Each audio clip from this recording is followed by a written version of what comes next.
여보세요. 네, 여보세요? 네, 안녕하세요. 네. 네, 반갑습니다. 어떤 점 때문에 전화 주셨나요? 저희가 남편 회사가 마곡으로 이전하면서 네.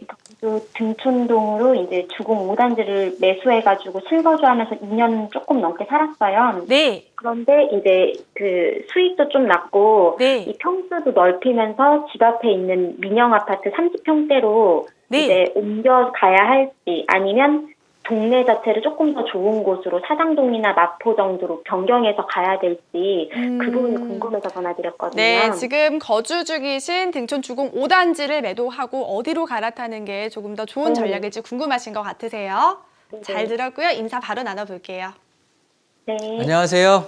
네, 안녕하세요. 네, 반갑습니다. 네. 신혼 살림을 아예 여기서 시작을 하셨던 거예요? 그건 아니고 저희가 이제 결혼한 지 조금 됐고 네. 2년 전에 이제 그 회사가 여기 오면서 네. 매수를 이제 전세 그동안 살다가 처음 이제 구입을 한 거예요, 집을.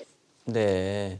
마곡단지에 남편분이 직장을 다니시는 거고, 그래서 등촌 주공 5단지를 이제 선택을 해서 거주하시다가 재미는 좀 보셨고요. 네. 네, 가격은 좀 상승을 했는데, 그래서 인근에 이제 민영 아파트, 뭐 대림 아파트니 진로 아파트니 이런 민영 아파트들로 좀 더 넓은 평수, 그러면 지금은 20평대 거주하시는 거예요? 네. 네, 20평대에서 이제 뭐 30평대 넓은 평수로 이제 이사를 가시려고 계획 중이신데, 네네. 요렇게 주변 아파트로 가는 게 좋을지 아니면 아까 마포 말씀하셨는데 네. 마포에는 어떤 아파트 보신 거죠? 여기 동화동에 동화현대 1차를 봤거든요. 도화현대요. 네네. 도화현대 1차. 그리고 마포하고 또 어디요? 사당동에 네. 그 동작동 금강 KCC 25평 이렇게. KCC요. 네네. 네. 동작구의 KCC. 좋습니다. 이 두 개의 아파트를 이제 보신 거고. 자, 여기에서 그러면 직장 자체는 마곡이신 거잖아요. 예예. 네, 한번 볼게요. 일단 우리 등촌 주공 아파트하고요. 네네. 등촌 대림 아파트, 뭐 진로 아파트 인근에 이제 민영 아파트들을 보고 계시는 건데, 이렇게 보시면 될 것 같아요. 이 아파트들 같은 경우는 네. 이렇게 큰 한 덩어리로 이렇게.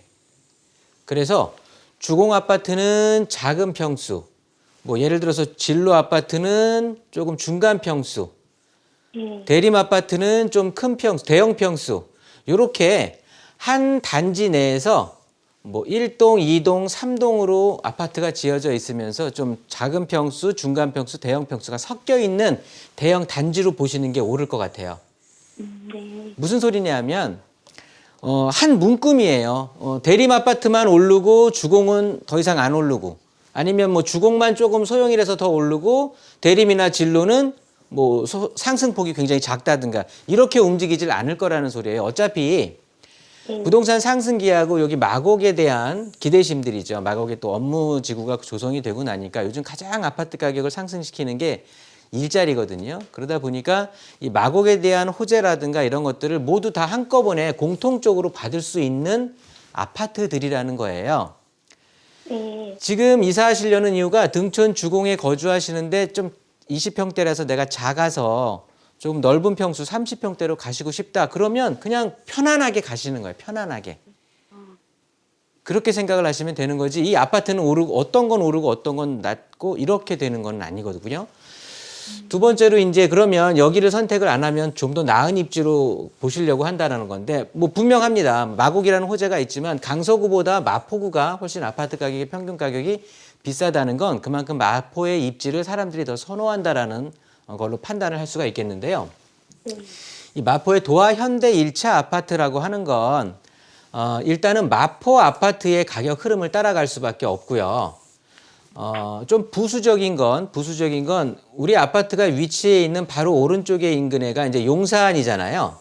네네. 그러니까 용산에 어떻게 보면은 좀 간접 후광을 받을 수 있다, 간접 영향권이다 이렇게 보시는 게 정확할 것 같아요. 또 그리고 두 정거장 정도면 경의중앙선 이용해서 또 용산역까지 갈 수 있으니까 용산에 개발이 됐을 때 좀 어떤 간접 후광으로 간접 영향권에 들어선다. 그래서 용산의 개발 효과도 가져갈 수 있으면서 일단 마포라는 그 공동역 바로 어떤 인근의 또 역세권에 위치해 있는 아파트가 도화 현대인데 그러다 보니까 여의도라든가 제가 아까도 일자리 중요성 말씀드렸는데 여의도라든가 도심 쪽의 접근이 워낙 편하네요. 편하고 그러다 보니까 이 도화 현대 아파트 가격이 부동산 상승기 때도 굉장히 빠르고 좀 상승폭 자체가 좀 양호하게 올라와 있던 거고요. 거기에 언급했던 이제 용산의 어떤 그 개발의 후광까지 좀 가져갈 수 있지 않을까라는 기대감에 사람들이 많이 선택을 했던 아파트고요.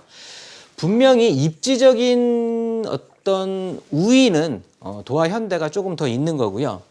아, 네. 끝으로 동작구에 이제 그 KCC 아파트 같은 경우는 그 한강변에서 가장 첫 번째로 우리가 만날 수 있는 건데 지도로 좀 보게 된다고 하면은요. 보시면 한번 볼게요. 이렇게 봐서 이렇게 동작역에서 아래쪽으로 내려오다가 보면은 있는 아파트인데 네. 지금 여기에 있는 아파트를 말씀하시는 거잖아요. TV 보고 계시는 건가요? 네, 네, 보고 있어요. 네, 요 아파트 말씀하시는 거죠? 이수구 KCC 스위첸 1차. 네, 맞아요. 네, 맞습니다. 이 아파트 같은 경우는 동작구에는 위치해 있다고 하지만 동작구 자체는 일단 서초구, 특히나 방배동 쪽의 영향으로 인해서 사당동 쪽의 인근이 먼저 영향을 받고요. 얘네들이 모두 영향을 받고 동작구 전체 가격이 좀 오른 다음에 우리 아파트가 영향을 받게 되는 거예요. 이해되세요? 네. 우리 KCC 아파트 같은 경우는 세대수 자체도 굉장히 작고요. 초등학교라든가 역과의 거리는 굉장히 불편해요. 그러니까 규모적인 장점도 좀 떨어지고 인근의 다른 아파트들에 비해서 굉장히 가장 처지는 거죠. 그러다 보니까 가격의 상승 여력이 가장 낮았고 지금 또 특히나 이쪽 전체 동작구라든가 이런 인근 아파트 가격 중에 가장 낮은 가격을 좀 차지하고 있는 상황이라서 네. 장래성이라든가 거주 편의성으로 따졌을 때 지금 언급한 아파트들 중에서는 가장 좀 처지는 아파트인 것 같아요. 아, 예. 네, 그러다 보니까 일단은 거주하실 거잖아요. 네네, 그러니까 거주 편의성을 먼저 따지셔야 되는 거예요. 이게 뭐 향후에 가격이 오를지 안 오를지도 당연히 중요한 거지만 일단은 거주하면서의 만족이 굉장히 중요한 거거든요. 그러면 거주적인 편의성을 따졌을 때는 지금 20평대보다는 30평 좀 넓은 평수에서 사시는 게 훨씬 낫다라고 생각을 하거든요. 그래서 거주적인 면을 우선적으로 해서 검토할 때는 등촌동의 대림아파트 이사하는 거를 찬성을 드리고요. 내가 조금 거주는 불편해도 그래도 조금의 더 상승 여력이 있는 조금의 더 기대치가 있지 않을까라고 따진다 그러면 도화 현대로 가시는 게 맞는 거고요. 감사합니다. 네, 무게 중심을 거주냐, 조금이라도의 더 어떤 가치 상승이냐라고 따져 놓고서 가족분끼리 남편분하고 상의하시기 바라겠습니다. 네, 감사합니다. 네.